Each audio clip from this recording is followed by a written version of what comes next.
एक साधु महाराज श्री रामायण की कथा सुना रहे थे। लोग आते और आनंद विभोर होकर जाते। साधु महाराज का नियम था, रोज कथा शुरू करने से पहले आइए हनुमंत जी विराजिए कहकर हनुमान जी का आवाहन करते और फिर 1 घंटा प्रवचन करते। एक वकील साहब थे जो हर रोज कथा सुनने आते। वकील साहब के भक्ति भाव पर एक दिन तर्कशीलता हावी हो गई। उन्हें लगा कि महाराज रोज आइए हनुमंत जी विराजिए कहते हैं, तो क्या हनुमान जी सचमुच आते होंगे? अतः वकील साहब ने महात्मा जी से पूछ ही डाला, महाराज जी, आप रामायण की कथा बहुत अच्छी कहते हैं, हमें भी कथा सुनने में बड़ा आनंद आता है, परंतु आप जो गद्दी प्रतिदिन हनुमान जी को देते हैं, क्या उस पर हनुमान जी आकर सचमुच विराजते हैं? साधु महाराज ने कहा, हाँ, यह मेरा व्यक्तिगत विश्वास है कि जहाँ राम कथा हो रही हो, हनुमान जी वहाँ अवश्य ही पधारते हैं। वकील साहब ने कहा, महाराज, ऐसे बात नहीं बनेगी। हनुमान जी यहाँ आते हैं, इसका आप कोई सबूत दीजिए।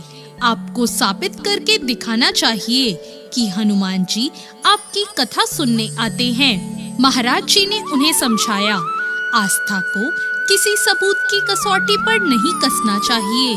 यह तो भक्त और भगवान के बीच का अटूट प्रेम है और ये मेरे व्यक्तिगत श्रद्धा का विषय है।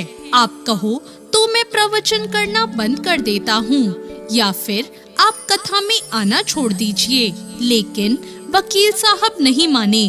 वो कहते ही रहे कि आप कई दिनों से दावा करते आ रहे हैं। यह बात अन्य स्थानों पर भी जहां आप प्रवचन सुनाते हैं आपने कही होगी, इसलिए महाराज आपको साबित करना होगा कि हनुमान जी कथा सुनने आते हैं। इस तरह दोनों के बीच वाद विवाद होता रहा और दोनों के बीच मौखिक संघर्ष बढ़ता चला गया। हारकर साधु महाराज ने कहा, हनुमान जी हैं या नहीं, उसका सबूत मैं आपको कल दिखाऊंगा। कल कथा शुरू हो तब प्रयोग करूंगा। जिस गद्दी पर हनुमान जी को विराजित होने को कहता हूँ, आप उस गद्दी को अपने घर ले जाना। कल अपने साथ उस गद्दी को फिर लेकर आना और कल मैं ये गद्दी यहीं रखूंगा। मैं कथा से पहले हनुमान जी को बुलाऊंगा, फिर आप उस गद्दी को उठाना। यदि आपने उस गद्दी को ऊंचा कर दिया तो समझना हनुमान जी नहीं है। वकील साहब इसके लिए तैयार हो गए। महाराज ने कहा, हम दोनों में से कल जो पराजित होगा वो क्या करेगा, इसका निर्णय भी अभी कर ले। यह तो सत्य और आस्था की परीक्षा है। वकील ने कहा, मैं गद्दी ऊंची नहीं कर सका तो वकालत छोड़कर आपकी शरण में आ जाऊंगा, लेकिन अगर आप पराजित हो गए तो आप क्या करोगे? साधु ने कहा, मैं कथा वाचन छोड़कर आपके ऑफिस का सेवक बन जाऊंगा। फिर क्या था, अगले दिन कथा पंडाल में भारी भीड़ हो गई। जो लोग रोज कथा सुनने नहीं आते थे, वो भी भक्ति, प्रेम और विश्वास की परीक्षा देखने आए। काफी भीड़ हो गई, पंडाल भी पूरा भर गया। श्रद्धा और विश्वास का जो प्रश्न था, साधु महाराज और वकील साहब कथा पंडाल में पधारे। गद्दी भी रखी गई।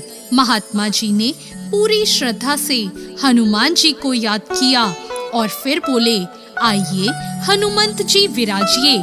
ऐसा बोलते ही साधु महाराज की आंखों से आंसू बह उठे। मन ही मन साधु महाराज बोले, प्रभु, आज मेरा प्रश्न नहीं है, बल्कि रघुकुल रीत की परंपरा का सवाल है। मैं तो एक साधारण व्यक्ति हूँ।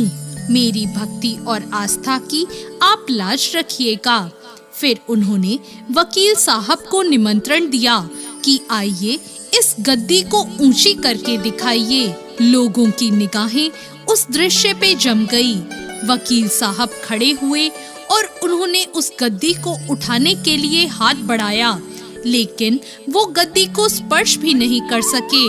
जो भी कारण रहा हो, लेकिन उन्होंने 3 बार हाथ बढ़ाया और वो तीनों बार ही असफल रहे।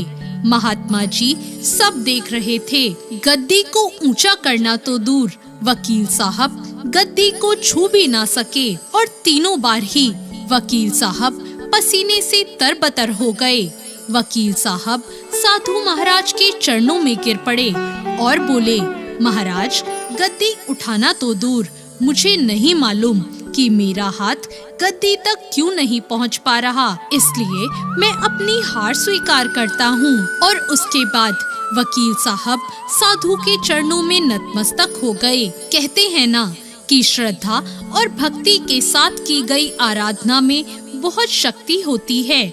मानो तो देव नहीं तो पत्थर, प्रभु की मूर्ति तो पाषाण की ही होती है, लेकिन भक्त के भाव से उसमें प्राण प्रतिष्ठा होती है और प्रभु भी उस पत्थर में आकर विराजते हैं। पवन तनय संकट हरण, मंगल मूर्ति रूप, राम लखन सीता सहित हृदय बसहु सुरभूप। जय श्री राम, जय हनुमान। तो दोस्तों, कैसी लगी आज की ये कहानी? ऐसी और कहानियों के लिए हमारे चैनल भक्ति ज्ञान को सब्सक्राइब करें।